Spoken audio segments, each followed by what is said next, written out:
नाशिकचे मंत्री कोण? झिरवाळ, भुजबळ की कोकाटे? समर्थकांनी सुरू केला देवाचा धावा. मंत्रिमंडळ जाहीर होण्याआधीच नाशिकचे पालकमंत्री कोण यावरून राष्ट्रवादी काँग्रेस अजित पवार पक्षाच्या समर्थकांनी देवाचा धावा सुरू केला आहे. येत्या 5 डिसेंबरला मुख्यमंत्री आणि राज्य सरकार स्थापन होणार आहे.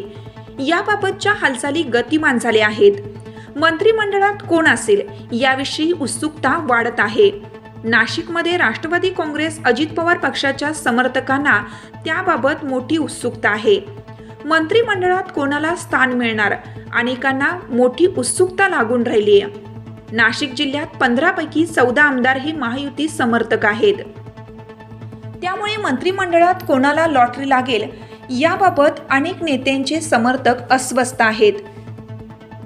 त्याबाबत नागरिकांनाही त्याची मोठी उत्सुकता आहे. आमदारांचे समर्थक त्यासाठी कामाला लागले आहेत. माणिकराव कोकाटे समर्थकांच्या अपेक्षा उंचावल्या आहेत. मंत्रिमंडळ जाहीर होण्याआधीच नाशिकमध्ये आमदार नरहरी झिरवाळ यांच्या समर्थकांनी काल दिंडोरी येथे झिरवाळ यांचे समर्थक सुरेश डोखळे, विठ्ठल संधान, वसंत कावळे, माधव उगले, कृष्णा मातेरे, शिवानंद संधान आणि सुभाष मातेरे यासह विविध नेत्यांनी झिरवाळ यांना मंत्रिमंडळात स्थान मिळावे यासाठी मंदिरात होम हवन केलं. यंदा झिरवाळ हे 4थ्यांदा निवडून आले आहेत. त्यांनी विधानसभेच्या उपाध्यक्षपदाचा कार्यभार देखील सांभाळला आहे. या स्थितीत त्यांना मंत्रिमंडळात स्थान मिळालंच पाहिजे असा त्यांच्या समर्थकांचा आग्रह आहे. आदिवासी आमदार म्हणून राष्ट्रवादी काँग्रेस पक्षाने त्यांना संधी द्यावी यासाठी त्यांचे समर्थक आग्रही आहेत. त्यांच्याच पावलावर पाऊल ठेवत पुरोगामी आणि महात्मा फुले यांचे अनुयायी असलेल्या छगन भुजबळ यांच्या समर्थकांनीही आता देवाचा धावा सुरू केला आहे. राष्ट्रवादी युवक काँग्रेसचे शहराध्यक्ष अंबादास खैरे हे उद्या सकाळी रुद्रा फार्म येथे मृत्युंजय महादेव मंदिर येथे रुद्राभिषेक करणार आहेत. श्री भुजबळ यांना नाशिकचे पालकमंत्री करण्यात यावं यासाठी हा प्रपंच आहे. विशेष म्हणजे मंत्रिमंडळात कोणाला स्थान मिळेल हे नक्की नसतानाच अनेक आमदारांचे आणि नेत्यांचे समर्थक नाशिकचे पालकमंत्री कोण यावरून पैजा लावण्यात व्यस्त आहेत. आता छगन भुजबळ यांनाही गेल्यावेळी हुकलेल्या पालकमंत्री पदाची संधी यंदा मिळावी अशी त्यांच्या समर्थकांची इच्छा आहे.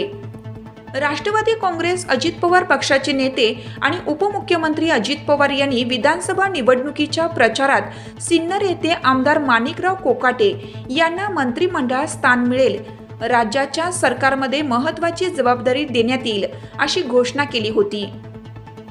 श्री कोकाटे 5व्यांदा आमदार झाले आहेत. त्यामुळे त्यांच्या समर्थकांनाही कोकाटे यांना मंत्रिमंडळात स्थान मिळावे अशी अपेक्षा आहे. या संदर्भात आमदार कोकाटे मात्र निश्चित असून ते नाशिकलाच आहेत. श्री कोकाटे यांनी उपमुख्यमंत्री अजित पवार हे जाणकार नेते आहेत. मंत्रिमंडळ स्थापनेबाबत त्यांच्या मनात काय आहे हे कोणालाच माहीत नाही. त्यांनी एकदा निर्णय घेतल्यावर अन्य कोणाचाही त्यात हस्तक्षेप होऊ शकत नाही. त्यामुळे या संदर्भात मी कोणताही संपर्क अथवा मागणी केलेली नाही. पक्ष नेतृत्व निर्णय घेईल तो आपल्याला मान्य असेल असे आमदार कोकाटे यांनी लोकमान्य न्यूजला सांगितले. उत्तर महाराष्ट्रात यंदा धुळे, जळगाव, नंदुरबार आणि नाशिक या 4ही जिल्ह्यातून यंदा महायुतीला चांगलं यश मिळालं आहे. भारतीय जनता पक्षाला सर्वाधिक जागा मिळाल्या आहेत. मात्र राष्ट्रवादी काँग्रेस अजित पवार पक्षाला नाशिक जिल्ह्यातून सर्वाधिक आणि 100% यश मिळालं. या पक्षाचे 7 आमदार आहेत. यातील बहुतांश आमदार ज्येष्ठ आहेत. त्यामुळे त्यांनाही यंदा मंत्रिमंडळात स्थान मिळेल अशी अपेक्षा आहे. त्यामुळे कोणाला मंत्री होण्याची लॉटरी लागते याची आता त्यांच्या समर्थकांबरोबरच नागरिकांनाही उत्सुकता आहे.